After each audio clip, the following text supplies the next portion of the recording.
بسم الله والصلاة والسلام على رسول الله. مرحبا بكم مجددا في إطار الوصفات اللي دايما راني نحطها في الانستغرام والتيك توك. دايما راني نعاود نرجع ونحطها لكم في اليوتيوب بطريقة مفصلة. وقبل ما نبداو في الوصفة ما تنسوش تصلوا على الحبيب المصطفى عليه أفضل الصلاة والتسليم.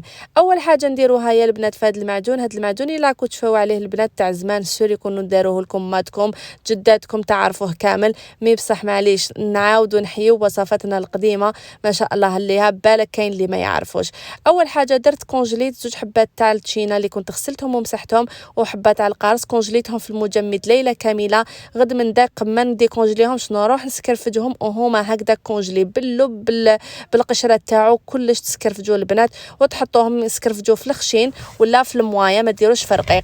درت هنا 700 غرام سكر، تقدروا تلحقوا حتى 800 غرام سكر على حسب الحجم تاع الحبه. انا درت متوسطه يعني درت 700 غرام كفاتني. نخلطوا المكونات هكا نديروا كلش بارد في بارد ونضيفوا عليها لتر الا ربع تاع الماء. احنا عاود نحط يعني المقادير في صندوق الوصف. لتر الا ربع. نخلطوا المكونات ونروحوا نحطوها على نار تكون قليله البنات، نقصوا لها النار كامل وخلوها طيب في غردها. واحده الريحه اللي راهي هنايا ريحه التشينا ريحه القارص عبقت كامل المنزل. بعد ما تغلي تبدا تطلع واحده الرغوه، هذيك الرغوه نروحوا نحيوها بالملعقه ولا بحاجه. هذيك الرغوه هي اللي تفسد لكم المعجون تاعكم وهي اللي تخلي المروريه في المعجون.